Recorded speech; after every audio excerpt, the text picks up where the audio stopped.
A lot of these loans were given in secret. We're calling them China's hidden loans. And they're burning a hole in the pockets of the borrowers.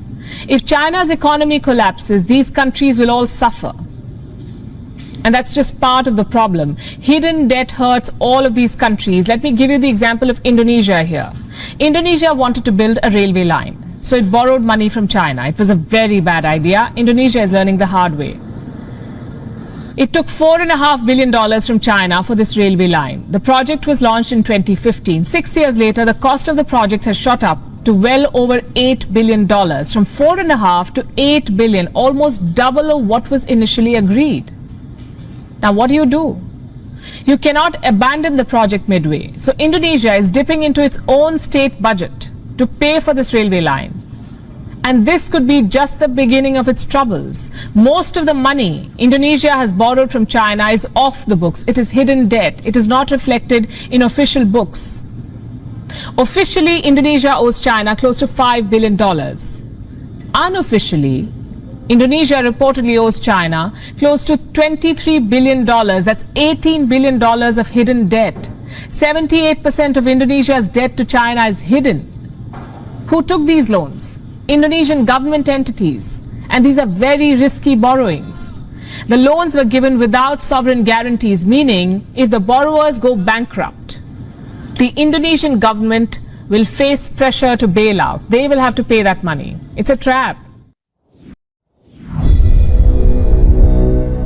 Ketika berita dari India ini menyebar, maka sebenarnya ada banyak pelajaran bernegara yang bisa kita ambil hikmahnya dari informasi tersebut. Salah satunya, mengapa masih membangun dengan hutang dan minusnya APBN atau state budget di cover pakai hutangan. Oke, kita jelaskan kalau pejabat keuangan mengatakan dalam pertahanan argumennya tentunya bahwa hutang Amerika kan lebih besar dari hutang Indonesia, atau hutang Jepang itu lebih besar dari hutang Indonesia. Sesungguhnya kalimat itu tidak salah. Sungguh tidak salah. Itu adalah fakta. Yang jadi masalah adalah banyak masyarakat yang tidak paham dunia keuangan. Maka kalau dilihat secara angka, maka hutang Amerika memang ribuan kali dari hutang Indonesia. Ya bener. Tapi sekali lagi nih ya, tapi hutang Amerika itu pakai dolar, pakai mata uangnya sendiri. Hutang pemerintah Jepang juga besar. Tetapi hutang Jepang terbesar, negara Jepang hutangnya adalah ke lembaga keuangan mereka sendiri. Obligasi pemerintah Jepang atau government bond, lembaga asuransi Jepang, dan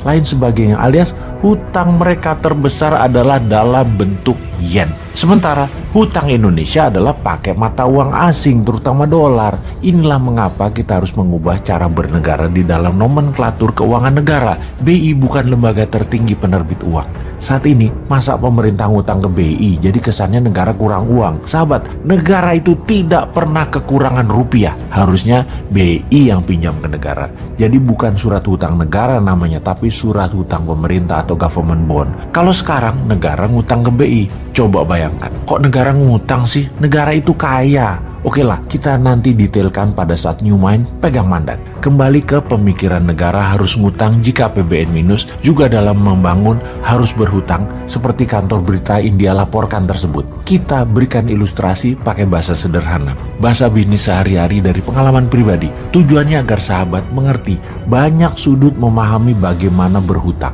mengapa di otak pejabat negara hutang itu penting, dan lain sebagainya dalam sebuah serial pembahasan. Dalam laporan media, banyak ghost town di Tiongkok. Apa itu kota hantu? Kota atau gedung ratusan yang dibangun namun tidak ada isinya. Tiongkok memang membangun apapun melebihi apa yang dibutuhkan, atau dalam bahasa umumnya over investment. Namun hal ini memang disengaja. Kita jelaskan sederhananya.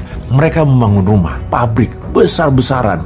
Dana ada yang pakai printing money, ada yang pakai pinjaman asing. Kita bicarakan yang pakai dana asing yang setiap bulan harus nyicil. Itu kita detailkan sekarang. Ketika sudah setengahnya menyicil, maka Tiongkok harus mencari negara lain untuk dibuang asetnya ke negara lain tadi, sehingga hutang mereka bukan menjaminkan aset Tiongkok, tetapi menjaminkan aset dari negara lain. Oke, masih belum paham? Kita teruskan. Katakan Tiongkok pinjam dolar Amerika dengan jaminan proyek mereka di Tiongkok. Mereka perlu dolar karena dolar mata uang multi currency yang berlaku di 97% negara dunia dan menjadi alat bayar 70% transaksi dunia. Cara mengambil dolar adalah dengan meminjam dolar dan menjaminkan aset negara. Misalnya, perumahan yang jumlahan ribuan tower itu. Di sini dolar masuk ke Tiongkok, membuat devisa Tiongkok naik atas dolar. Lalu Tiongkok mulai membangun. Setelah membangun di dalam Tiongkok yang asetnya kekunci tadi harus membangun ke negara lain. Sekali lagi, harus membangun ke negara lain. Nah,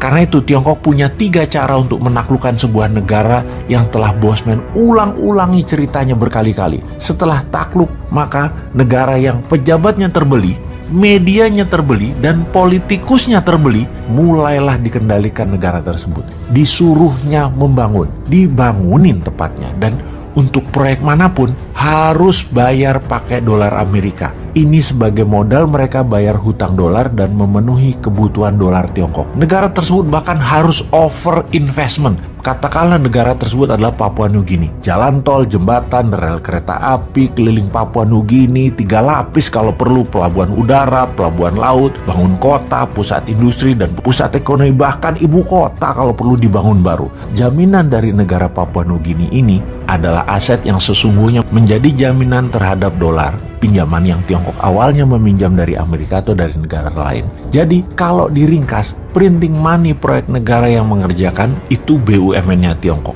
Pinjaman dana dari luar negeri juga BUMN Tiongkok yang mengerjakannya. Di mana BUMN Tiongkok tadi juga harus membangun di negara jajahan ekonomi Tiongkok tadi. Di mana dolar masuk dari 2 arah sekarang, dari pinjaman Amerika dan dari cicilan negara jajahan Tiongkok. Aset pinjaman Tiongkok bukan lagi aset milik Tiongkok, tetapi aset dari negara jajahan. Itu namanya ekspor debt. Itulah jagonya Tiongkok yang ngerjain negara yang tidak berdaulat, yang pejabatnya bermental cuan, yang terbeli. Tapi pasti bukan Indonesia untuk hal itu. Indonesia mah pejabatnya pintar semua.